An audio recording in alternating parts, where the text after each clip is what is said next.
August 6th and 9th, 1945. Dates that changed the world forever. On these days, humanity witnessed the first and only use of nuclear weapons in war, weapons powerful enough to erase a city in seconds.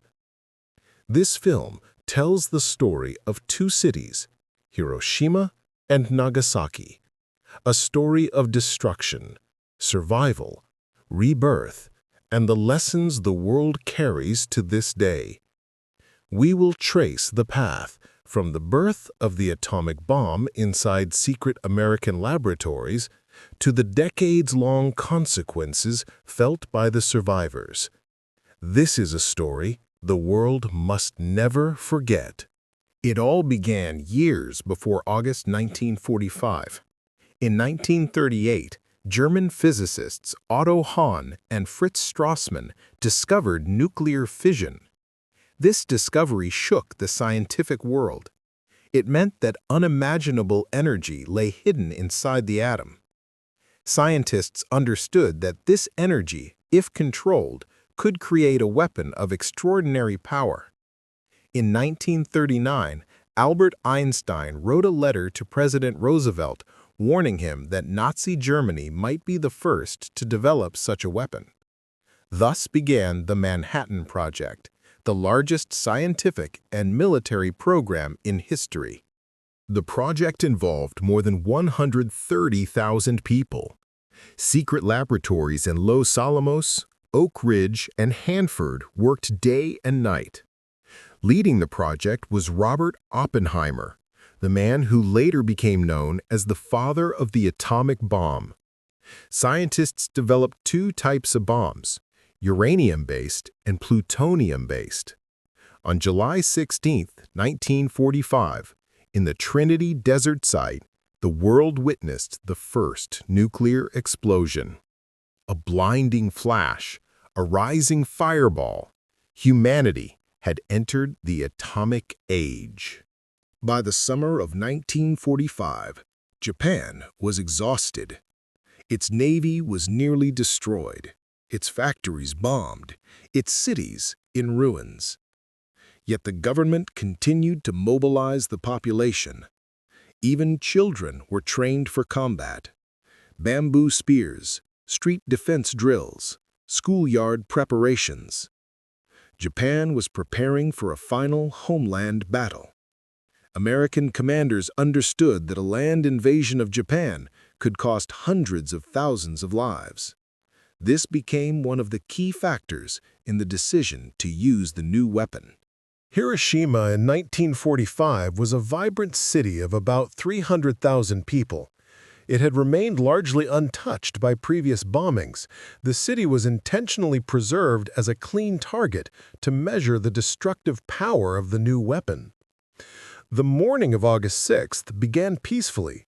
Workers headed to factories, schoolchildren swept the streets, a common Japanese practice. No one knew that a B-29 bomber named Enola Gay was already approaching the city. Those who lived through the explosions were called hibakusha. For decades, they suffered from disease, trauma, radiation injuries. Many children were born with defects. Adults faced leukemia, cancer, and chronic illnesses. Yet despite their suffering, thousands of hibakusha chose to tell their stories so that the world would understand what nuclear war truly means. Survivors described the city as a burning maze.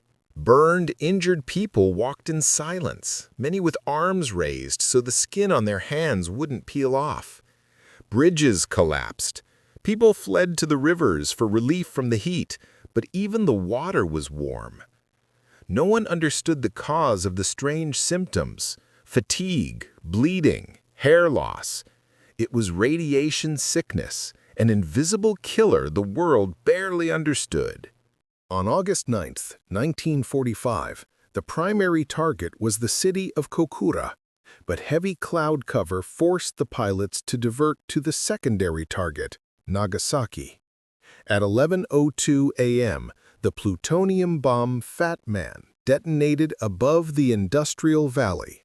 Its explosive power was greater than that of the Hiroshima bomb, but the hilly terrain absorbed part of the shockwave.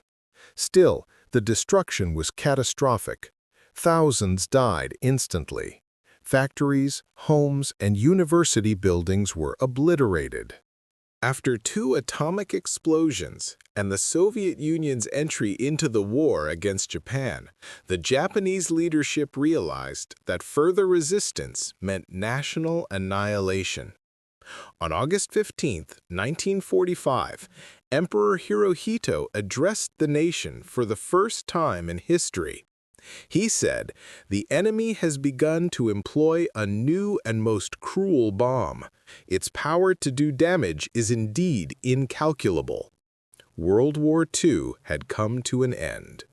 Those who lived through the explosions were called hibakusha. For decades, they suffered from disease, trauma, radiation injuries. Many children were born with defects. Adults faced leukemia, cancer, and chronic illnesses. Yet despite their suffering, thousands of hibakusha chose to tell their stories so that the world would understand what nuclear war truly means. Hiroshima and Nagasaki were almost entirely destroyed, but in 1949, reconstruction began. Hiroshima became known as the City of Peace. The Peace Memorial Park and the Atomic Dome were built as symbols of remembrance. Nagasaki also rose again, becoming a center for peace activism and international dialogue against nuclear weapons. Hiroshima and Nagasaki are not merely chapters of history. They are warnings, reminders that nuclear war leaves no winners. But they are also stories of resilience, of people who rebuilt their lives after unimaginable destruction. As long as we remember these events, we have a chance to prevent them from happening again. Memory is humanity's greatest shield.